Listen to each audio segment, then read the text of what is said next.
what women are still not being told about what it takes to get to the top of organisations, about how gendered expectations really shape the way men and women, and I'm using very binary gender language here, Renata, because I don't have enough expertise and data yet to talk about non-binary people. But Yeah. in terms of binary gender, we still, from the outset of our careers, see two very different sets of experiences for a man versus a woman in the way they are coached, mentored, formally and informally, trained, formally and informally, networks, etc., etc. Hi, I'm Renata Bernardi, and this is the Job Hunting Podcast, where I interview experts and professionals and discuss issues that are important for job hunters and those who are working to advance their careers.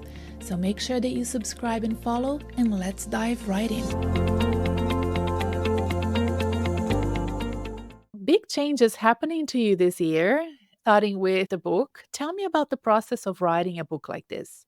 Well, the process was interesting in that, and I think I've said it a number of times before, that I wasn't going to write a book particularly, but then my publisher was very persistent and she kept coming at me saying, you need to write a book. And then for strategic reasons, I thought, all right, then I'm going to do this.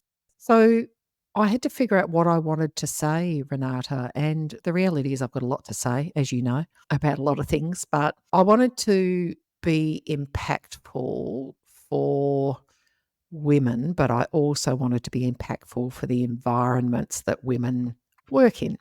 And part of writing the book was, really identifying who do I speak to here. So I speak to women at all career stages and I talk to the bosses and the organisations of women. So that was number one, working at who my audience is and what I thought they needed to hear. And then it was a bit of going back and going, well, what do I have to share? Do I want to share a lot of theory? And I thought, no, I want to share what women and organisations often ask me about, which is about me. You're successful, Michelle. How did you do it? And I thought that's pretty much what I want to talk about, is do this, this outline this formula that, as it turns out, I've always had in my career, but I wouldn't have been able to put those words around it. Outline this formula for leadership and career success, but weave it into storytelling, weave it into my own story, including this is when I didn't get it very right. And this is what I learned about it. So it's a story about my career, but it's pulling it together to say, here's how you can take action if that's what you want to do.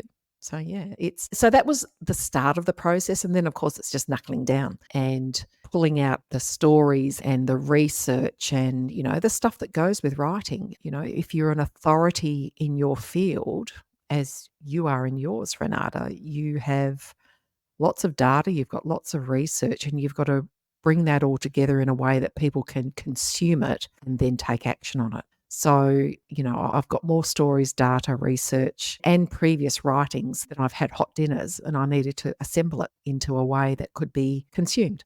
So, Yeah. yeah, that took about 6 months. Did it? Okay. In saying that, I had a lot of stuff already done because I've been researching since the minute I started my business. I've been gathering data. So, Uh-huh. if someone was to say to me, I'm going to start from scratch right now, I would suggest, I would have easily, if you were to do full-time research, I would have easily 6 months of full-time research in it. Yeah. So, but I was lucky I already had that and I was bringing it together. So it's, in effect, I think writing a book is probably a 12-month process, but gee whiz, I think it depends as well.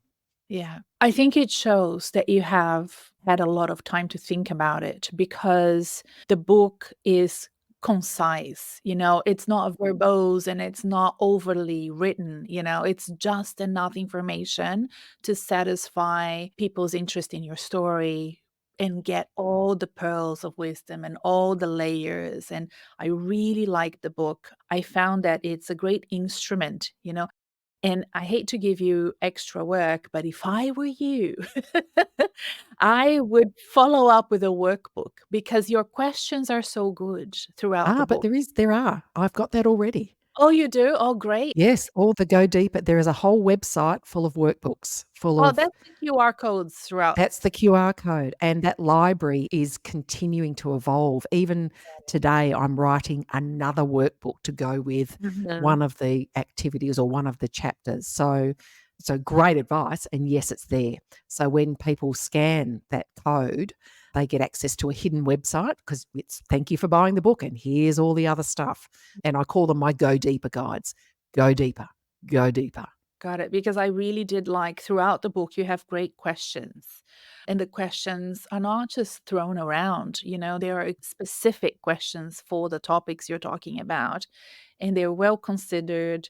Like I said, I think, it shows that you didn't have to over explain anything, that you have a lot Thanks, of Renata. knowledge and experience. Yeah, I really like this book. Thank you so much for writing. For that, I think that's, coming from you, it's really good to hear that it's concise because sometimes brevity isn't my friend.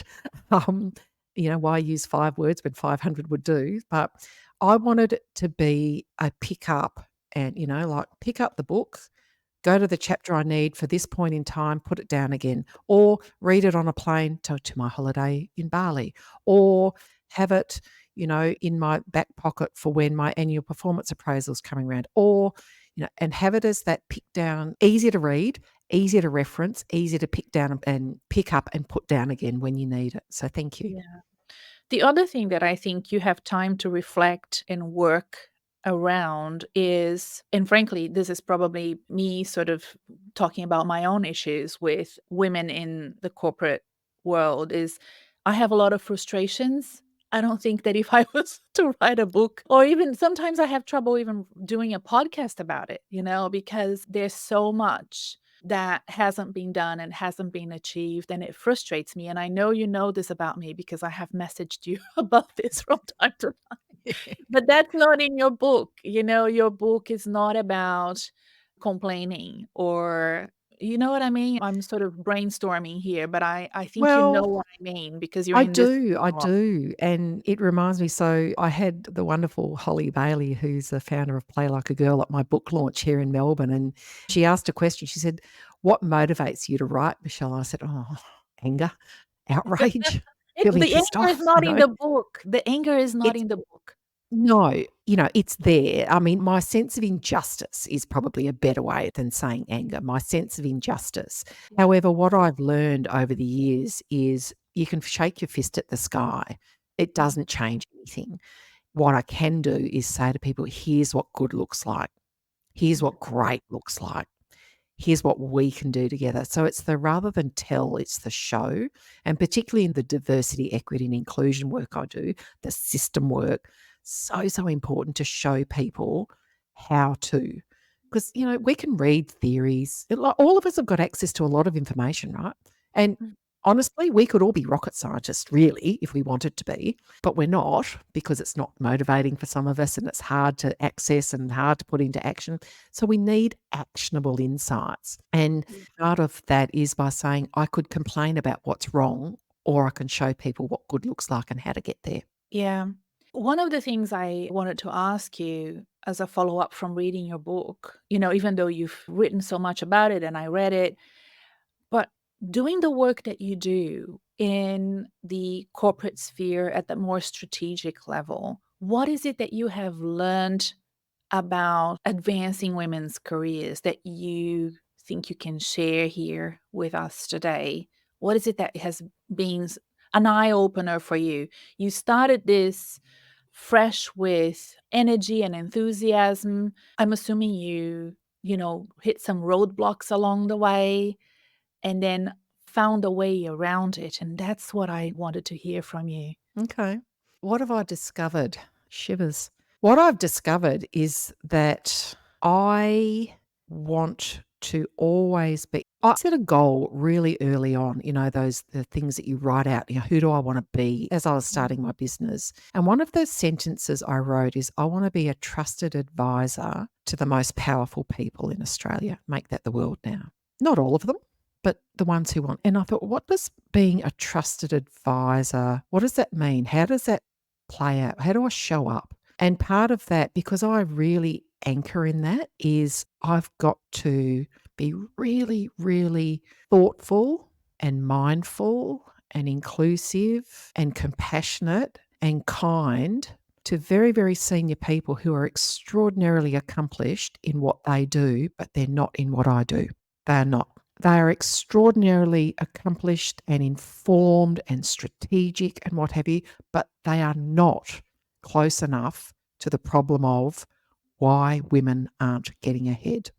And again, it comes back to that I could shake my fist at the sky, I could poke them in the chest and be, annoying to them. Sometimes I have to be, but it's about saying, how can I be that trusted advisor to those people who have to learn some new information and some new skills?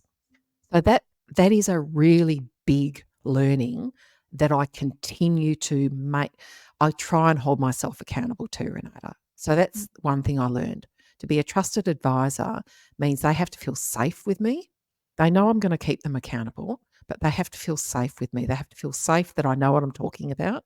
So my expertise has to keep getting honed. They have to feel safe that I've got the tools to get the job done. And they have to feel safe with me that I'm not going to belittle them and, make them feel ridiculous for not knowing something that, quite frankly, just is not known enough on a wholesale basis, which is, and it's, the story of how I met Susan and how all this started. It is the story of what women are still not being told about what it takes to get to the top of organisations, about how gendered expectations really shape the way men and women, and I'm using very binary gender language here, Renata, because I don't have enough expertise and data yet to talk about non-binary people. But in terms of binary gender, we still, from the outset of our careers, see two very different sets of experiences for a man versus a woman in the way they are coached, mentored, formally and informally, trained, formally and informally, networks, etc., etc. So that still is something that, well, I learned it and I apply it now, but it's the biggest thing. And it's interesting because today, as we're recording, I've just finished a very big program of work for a group of women leaders at one of my clients. And, thinking, okay, and I do a whole bunch of research on each client. And I thought, oh, maybe this will be the group where I won't see it. I won't see the lack of BQ, what I call BQ, this missing link. Maybe I won't see it here. Well, bingo, I saw it again. I saw it in the way women, the career advice they get, the feedback they receive from managers, the directions their careers are set off in.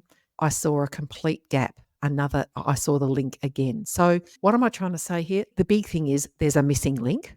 Mm-hmm. The second thing is that I want to be that trusted advisor to help more powerful people understand the missing link and show them and help them close that link or fix that link. So that's, if I was to sum up my last 10 years, that's it.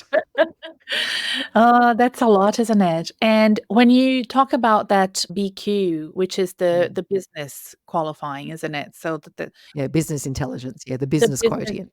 the business quote, what do you think is happening there? Is this coming from the individual not seeking out the knowledge, or the environment not making it available to them, not making that business quotient, the knowledge, the acumen available to them because they're women? Well, it's all of the above, but where it starts is, if we could come right back to rigid gender stereotypes and the way that society has told us where women and men will play a role. So what is the role that men play and what is the role that women play in society? And there's lots of research around it. And one quote that I always pull out of Catalyst, who do a lot of research out of the US, is the gender stereotype, the rigid gender stereotype is that men take charge, women take care.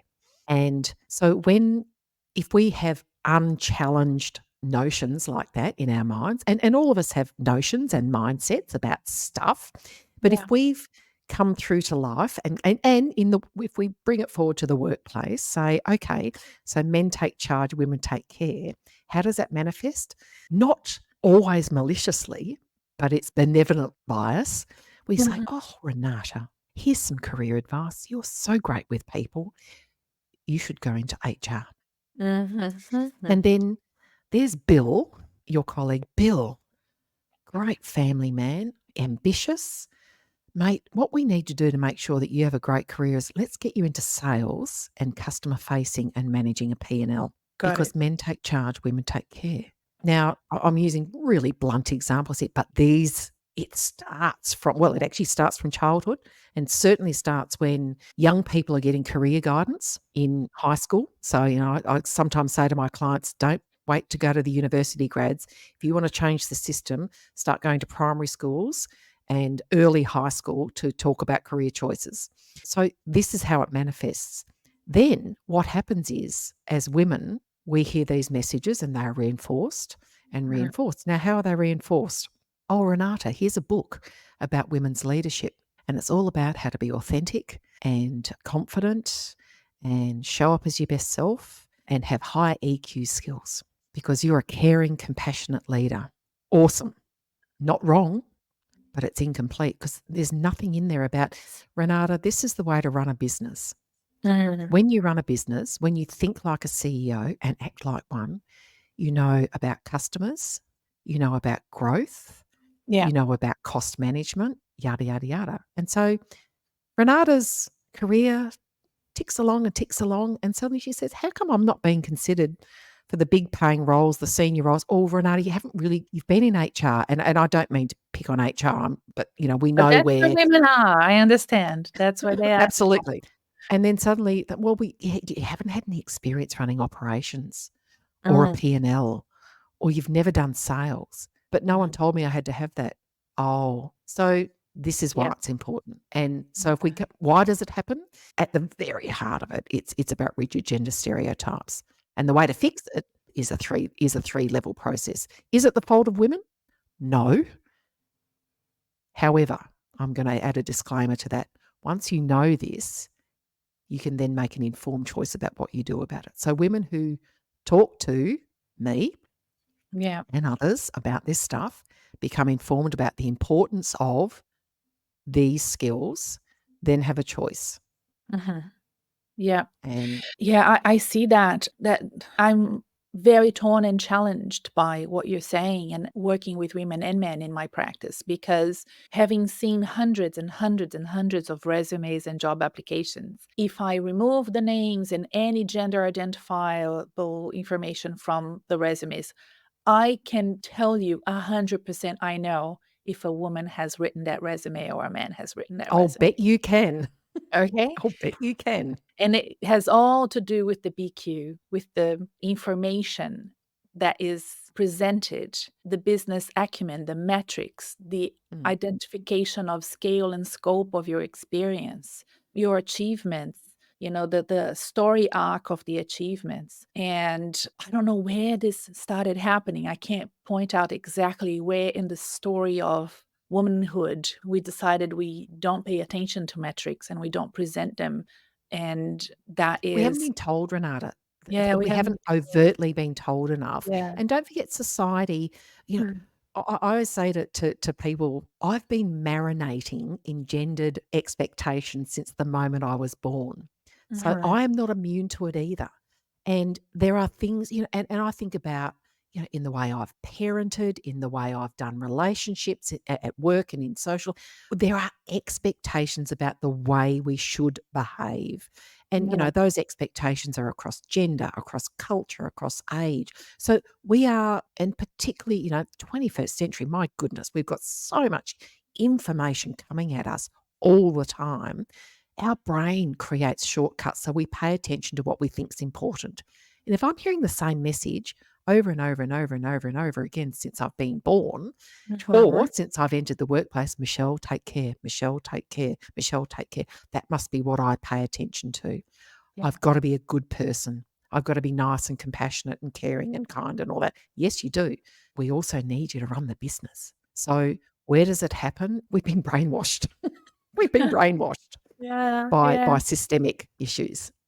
That's a good leadway into what I wanted to talk to you about what you were saying before about the advice, because sometimes I get really conflicted when I'm helping a client, a woman, and she's getting advice from me and she's getting as I asked them to go have coffees with your mentors, with your former bosses, with your colleagues. So that mentoring is not aligned with my advice. Yeah, And it's really lacking in that BQ again, in that yep, business quotient again. yep, So it really confuses the woman even further, because here I am telling her to go network and have, mentors and people supporting her career, but they're not supporting in the way that you and I know will work to advance that career. She may get another job, but really mm, flatlining her career instead of advancing. So I see that happening a lot. How are you working with organizations to improve the mentoring and the professional development of their women when they're employed? Because I think that that's where you step in, isn't it? When they are absolutely. employed, whereas I'm working with people that are usually unemployed. Yeah, yeah. Mm. And thank you for bringing up this really important point around mentoring. And, I am very vocal about the fact that women are over mentored and under promoted. And now this is not to diss mentoring. Mentoring is extremely important. Mhm. The right mentoring, strategic mentoring. And again, not everyone is a great mentor. And the advice that I give to women is I want you to be really strategic about selecting your mentors. I want you to understand what your goal is, what your skill gap is, whatever it may be, and find the mentor who's going to help you close that gap. Now, in a corporate environment, in the perfect world, Renata, the mentoring program, the strategic mentoring program to close the leadership gender gap in an organization would look like this. There would be very careful selection of mentors, and those mentors would have to spend time with me being trained how to be a strategic mentor to a woman. And those mentors are mentors of all genders. And what I talk to them about are here are the things that you are going to be tempted to talk to her about. Because don't forget, they've all heard these messages about what women want, need, etc. You are going to be tempted to talk about how she can be more this and more that and blah, blah, blah. But what I want you to talk to her about is the importance of learning how to be a great businesswoman. And that means you need to have business, strategic, and financial acumen and a drive for success. So I want you not to be tempted to drift into the touchy-feely mentoring. And I want you to be very, very disciplined about sticking to the knitting around what she really needs. And so those mentors would not be let loose on a mentee until they've had that time with me and they understand about the missing link. They understand how gender dynamics come into play. We know that we teach men from the outset of their careers how to run the business. We teach women how to be great team players. So I want them first. Then, in parallel, I'm going to be working with the mentees to say, here's what you need to know about BQ, EQ, SQ, about the formula. And what I want you to also understand that is if you are ambitious and you are driven and you want to advance your career, by the time you get to the top of middle management, so senior management roles, 60% of the criteria associated, the skills criteria associated with those roles is about BQ. So now I Mm. want you to audit where are you at. When you start moving to the C suite, that's getting up there in the 80s and the 90%. What's going to set you apart are your EQ and your SQ skills. But by crikey, BQ is a gate opener for career success. And it is most often the missing link. So I want those two cohorts separately to talk to them about this is what it's all about. Then I want to bring them together and I want to curate a beautifully, artificially accelerated strategic mentoring that turns into sponsorship program. That's the perfect world. That's the Mhm. perfect scenario. Doesn't Yeah. always happen that way. Well, that's true. Just for those who are not familiar with the terminology, can you explain BQ, EQ, SQ very briefly so that we Yeah. can. So BQ is business intelligence, and that is the leader who gets results. She has business, strategic, and financial acumen. So she's able to look at the big picture, make good decisions, run the business. She knows the story that the numbers are telling, and she's got a real drive. She's got real ambition for herself, her team, but for the organization.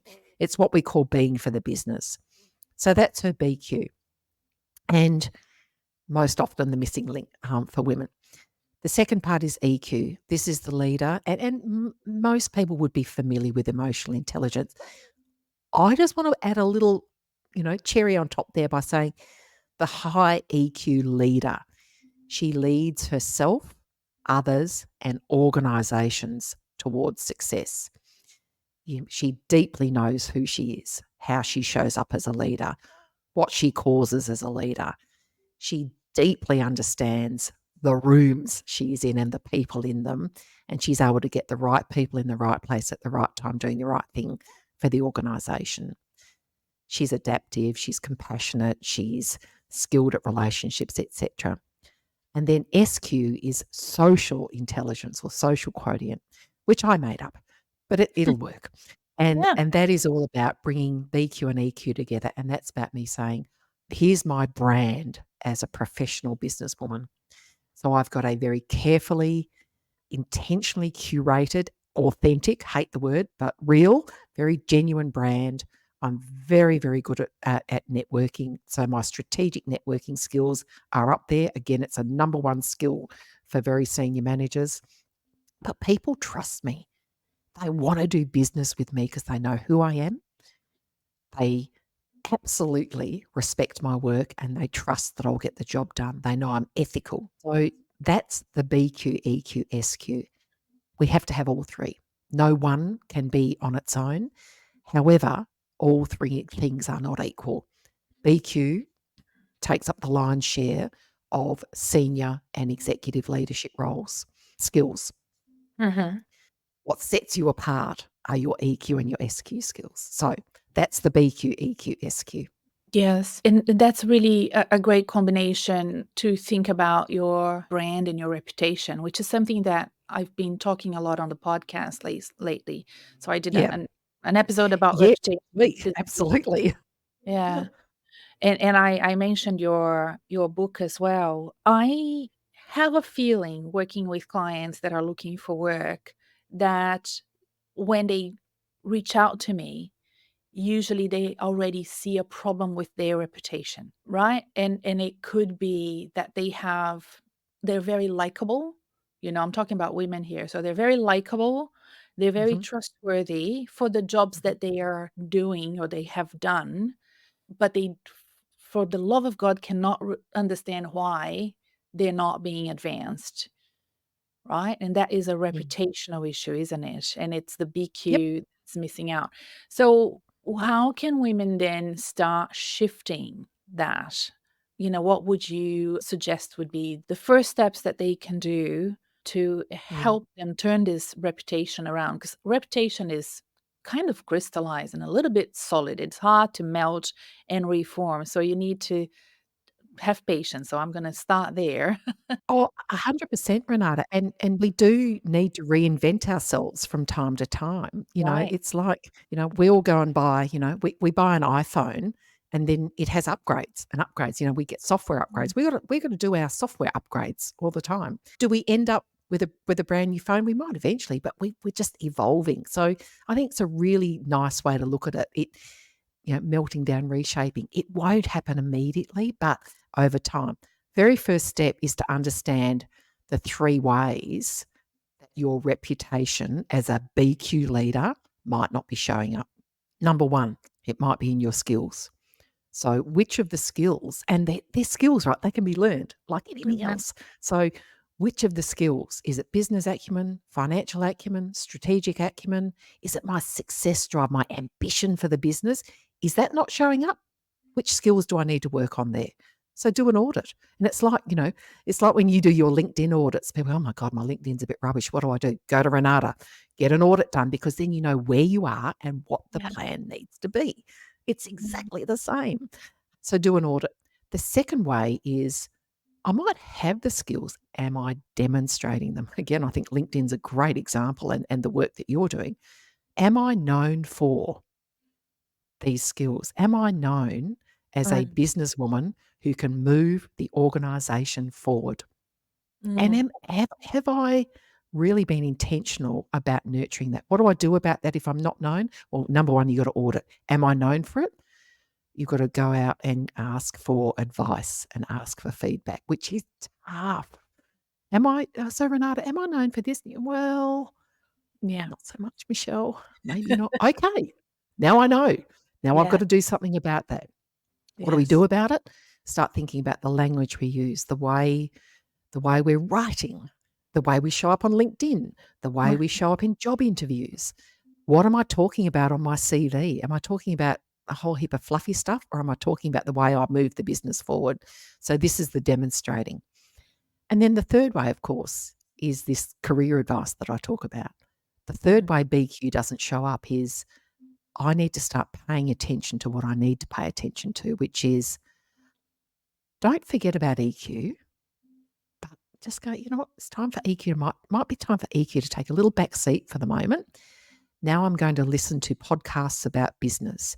Now I'm going to do maybe a finance for non-finance managers short course.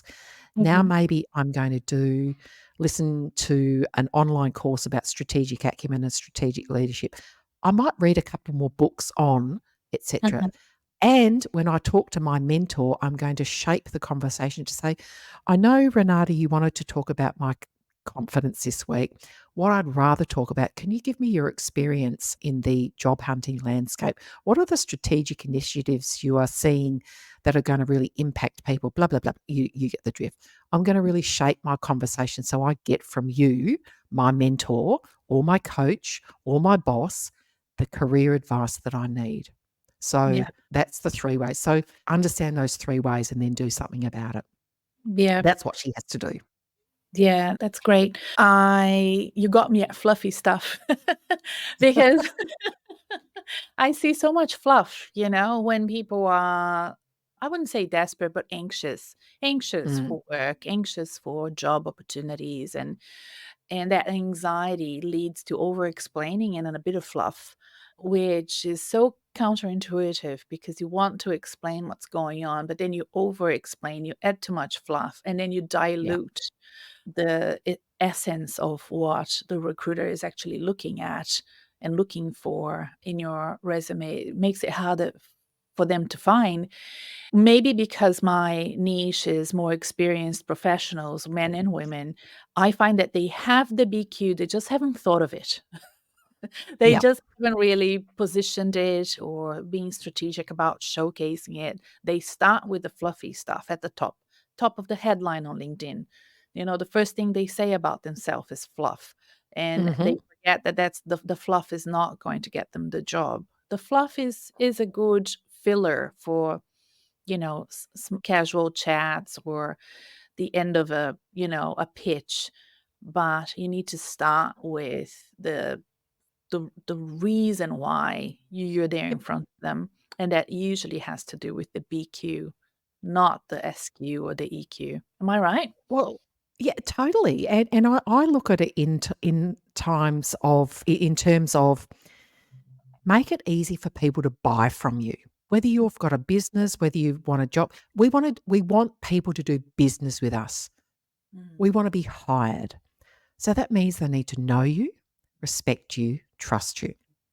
It Yeah. also means that you have to make it really easy for them to make that decision, which is, and this is the work that you know better than I do, Renata, that job hunters have to do, know who it is that you're Mm. pitching to. What are Yeah. their problems and how are you going to solve them? What value are they looking for and how are you going to create that value? And Mm. what are the measurable outcomes they want delivered and how are you going to deliver them? Yeah. So, and what I'm talking a little bit about here is, yes, track record. So talk about your track record, the problems you've solved, the value you've created, the outcomes you've delivered. And I think, you talk about your process in a similar kind of way. And then, but also talk about your potential to do that. And particularly with whether it's with the recruiter or with the hiring manager that yourself, be really clear. If I'm going to go for a job with Qantas Mm. as the chief customer officer, my goodness, I'm going to do a lot of research about what their problems and their opportunities are right now. And I'm going to talk about how I'm going to solve that. And I'm going to talk about the outcomes that that's going to create for people, customers, and shareholders. And Mhm. that's the stuff. You made an interesting point about senior people kind of forget about it and they do the fluff. I had a really interesting situation where, and our friend Susan has had similar ones in her past as well, where I was interviewing in an in-house program some C-suite executives. And one of the women from the audience, I said, "Oh, what are the things, the skills that have made you successful, have got you to where you are?" And both of these executives talked about everything but BQ.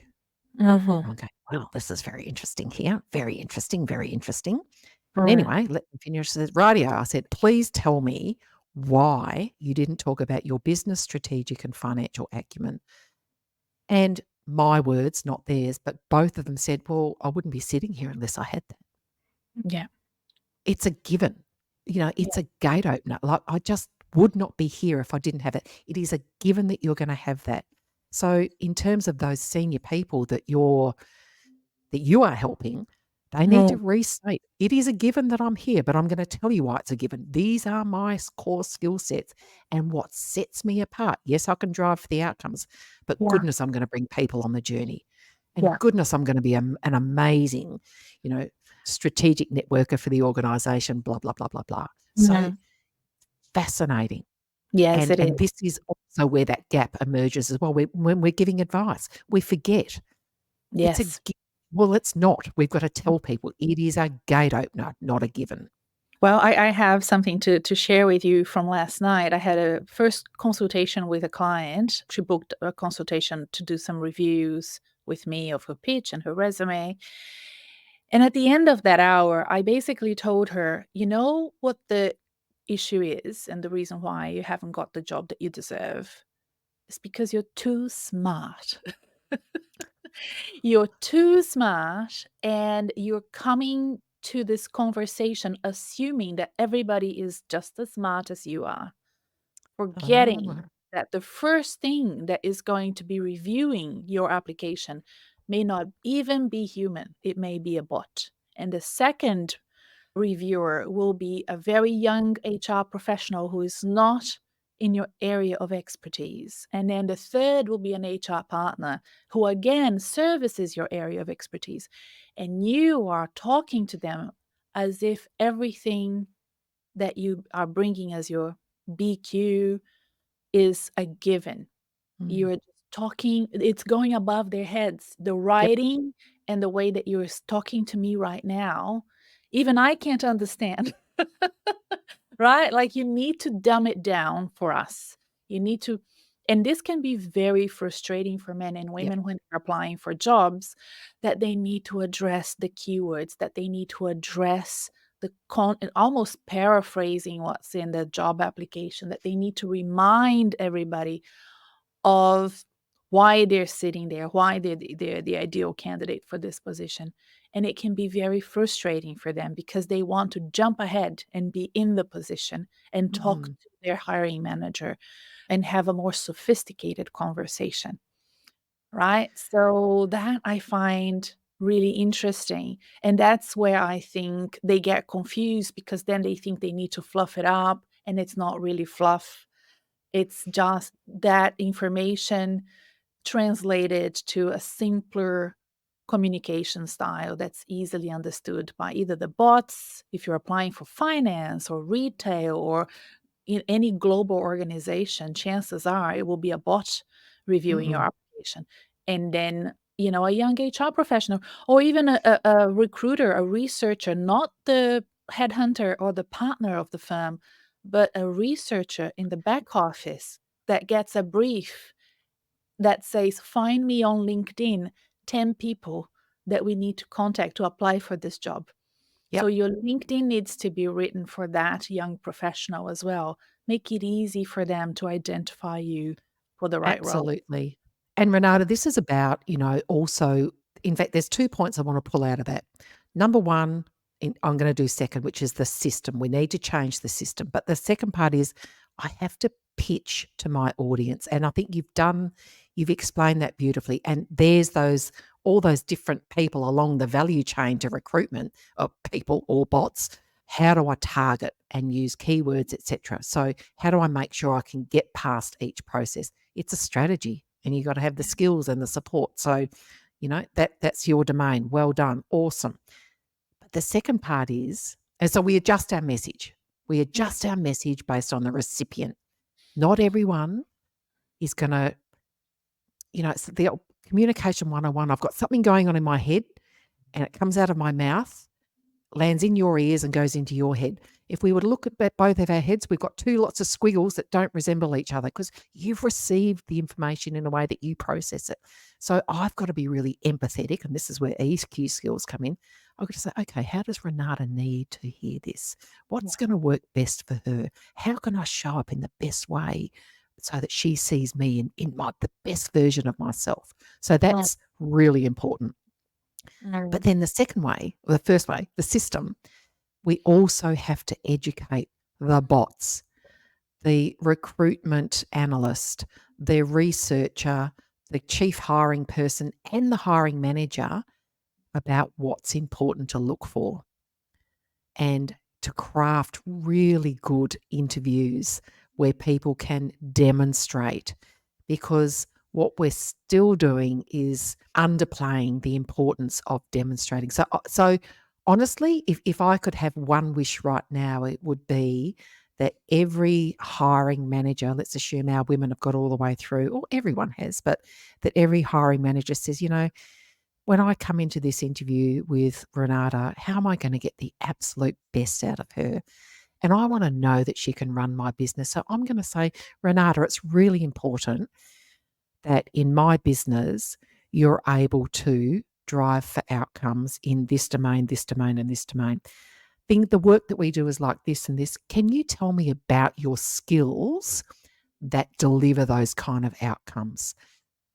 And it's coaching in the moment, but it's helping her in that moment bring her best self forward.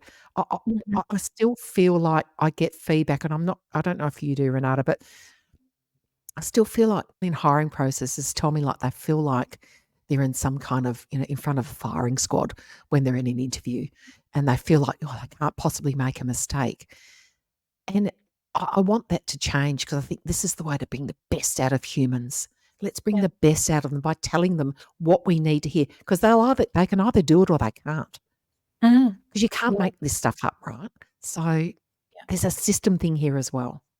Well, definitely. The recruitment system and the way that it's set out is very standardized. It doesn't take into account not just gender differences, but cultural differences. If you come from a blue collar background or an indigenous Yeah. background, or if you come from a completely different country and you have 15 minutes to talk to a recruiter about yourself and answer 3, 4 questions, it's Mm, overwhelming for somebody absolutely. who doesn't that doesn't mean they can't do the job.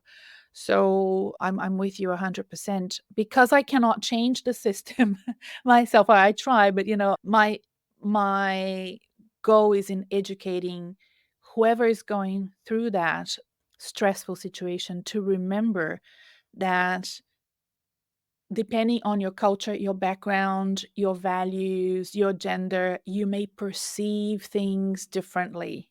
So some Yeah. people will come out of the exact same interview situation and say, "Oh, I've done well." And others will say, Mm, "Oh, I've done so poorly." And usually there's a gender difference there. And women tend to talk more. So 15 minutes is usually not enough for them. So just, if we can extend that to 30 minutes, that in itself helps so much with diversity and inclusion in so many absolutely. different ways. Just getting your brain sort of eased up, because it takes maybe Mm, 5, 10 minutes for some to go from high cortisol to regulating your hormones for stress and then being able to think more creatively. 15 minutes is not enough. So all of those I little agree. tricks that we could do. But look, I think one thing that I want to end up with today that I see happening a lot, and I value my time with you because I know it's so rare for us to catch up. But it's this We're thing that I insane. see this thing that I see all the time, and I always wonder, in my mind, I wonder what would Susan, I mean, I'm going to put the link to Susan's episode here and our previous conversations in the episode show notes as well. But it's with salary negotiations, Michelle. Mm, Salary negotiations and women, and even identifying the right roles. And I get really frustrated with women that achieve a certain level of success, then for one reason or another find themselves without a job, and then they really struggle to remain in that level. And I think it's because the higher up you go, the less women you find, and the harder it is for them to retain the C level or the head of level that they've achieved in their previous place of employment. And then they start seeing themselves just lowering down their expectations, right? So, what do you think we could do to address that inequity, that bias? And and I know it's driven by the environmental factors, because they already know that they have a less chance of getting that role because there are less women in C-level positions. I understand that, but how is it that we can help them remain confident and patient to get the roles that they deserve? mm. Great question, and really timely because I had a conversation with a very senior woman earlier this week who was adjusting her expectations about what role she was going to re-enter the workforce to. And I said, "Why would you do that? Yes. Keep aiming high. Why would you do that?" And she'd been referred to be my friend of by one of my friends who'd said, "Michelle will tell you how it is." And I just said, "I'm going to tell you how it is. Don't lower your standards. Don't Yeah. lower. If you pitch lower, you're going to get lower. Pitch high, aim high, embrace your ambition and go for it. And then ask people to help you get there." So that's Mm. number one, is that mindset shift. And part of that is saying, I am worthy, I'm skilled, I've got the credentials, and I'm competent. And this is Right. what Susan talks about. Yeah. Competence builds confidence. Confidence creates courage. There is this, I love formulas. I love three-step formulas. So when we have the competencies, hello, I'm competent. I've been a C-suite leader. I've delivered X, Y, Z, blah, blah, blah. I have these competencies. No one can take that away from me. So I feel very confident because I have those competencies. Now, that confidence is going to give me the courage to say, no, I don't want the general manager's role. I want the executive general manager's role because that's what I'm worth. And by the way, that also comes with this salary package because the whole, you know, salary negotiations is where you started off. But Yeah. aim for what you deserve. Brene Brown says, stand in your worthiness, don't hustle for it. You do not have to hustle for stuff that you've got a track record of credentials, accomplishments, deliverables. Stand on them and shout from the Mm. rooftop. This is Yes. what I'm good at and this is what I deserve. So the very first thing we can do, Renata, is start having those conversations. Do not settle. But this is what do not settling looks like. Now, if in a process someone says, look, we don't reckon you're quite ready for EGM, but here's another role, and you think, well, okay, I could live with that. And then there's a pathway. I could live with that as long as there's a pathway to the EGM and what's our plan Yeah. for me to get there.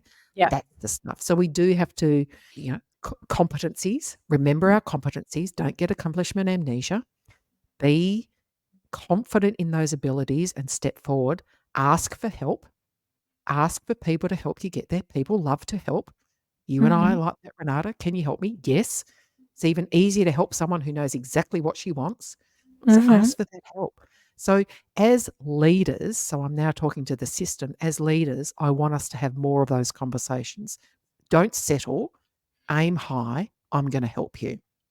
And Yeah. for her, I want her, if you feel wobbly and you think, oh, I don't really think I could do that, please go and talk to Renata or me or someone like us, because we Yeah. will Yeah. disabuse you of the notion that you are not worthy. You are. Mm. Yes, I agree. I agree. And it is a typical the challenge of being in that position where you start getting wobbly is that it's you said if you go down, you're gonna get it. You actually won't. My experience is if you achieve the level of success and then you get wobbly and you decide to apply for jobs that are beneath that role that you had just recently, you're gonna be considered overqualified. Yep. right? And it will Yep. be hard for you to convince the recruiter or the hiring manager that you want that job and not his job. So Yeah, it's absolutely. super hard.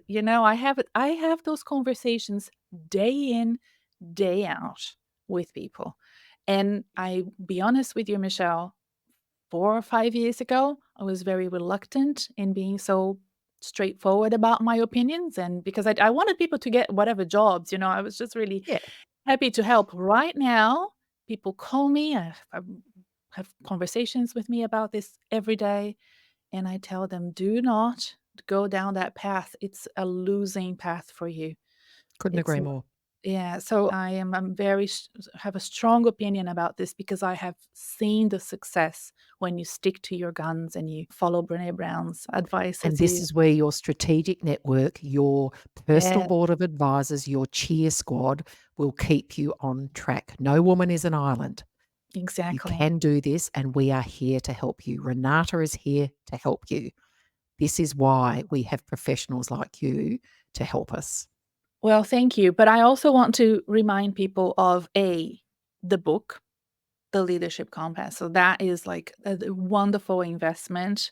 Just looking at the chapters, you will see how important this book is for you. The second is your community. So do you wanna talk about it? Because I'm a big fan and I want you to. You are, and you're a great Yeah. contributor. So the Lead to Soar network, which is it's a network, it's an online network with people, with women, with content, with experiences that is designed for ambitious women who want to Mm, reach their full potential. So it's got chat, it's got courses, it's got posts, it's basically LinkedIn for women, LinkedIn for business women. And we yeah. have group coaching sessions both in America and here in Australia. We have online meetups, we have in-person meetups. So it is a place for ambitious women to reach their full potential. I love that forum. I love to participate. I should participate more. The meeting We are sometimes. there when you need us, Renata. I This is know, the you're whole right. thing. Yes. It's that we are there when women need us. And Yes. it's designed, it's not a Facebook, it's not an Instagram. I'm gonna go it's like my book. You can put us Mm. down and pick us up as you need us, and we are always gonna be there for you. Yes. No, I told you this, that when my clients finish the work with me and they find a job, that's what I think they need to do next. They need to join Lead to Soar and stay connected with other women. And you have an event coming up in Melbourne. I remember the first event you did was in the US, and I'm like, oh, I hope she does one in Melbourne. And this is the second time you do an event in Melbourne, and I'm not It is. around because I'll be in It is. Bali. Oh, you'll be away. Yeah. I'll be away. But I will put a link in the show notes for the Thank book, you. for the Lead to Soar, and the face-to-face event happening in Melbourne in the second half of the year. Anything else you wanna raise awareness for? Oh, as always, want to thank you for giving me space and, having this space for me to talk about my work, and particularly in the context of your work. So I'm really grateful to you, Renata. You feed my soul, you feed my business, you help so many women leaders. So I'm grateful for you. And, I think you do just so much to help the whole industry be so much better. And thank you for that. So No, thank you for you're allowing very me to be kind. part of your community. You're very kind. Thank you so much, Michelle. Great having you. Thanks.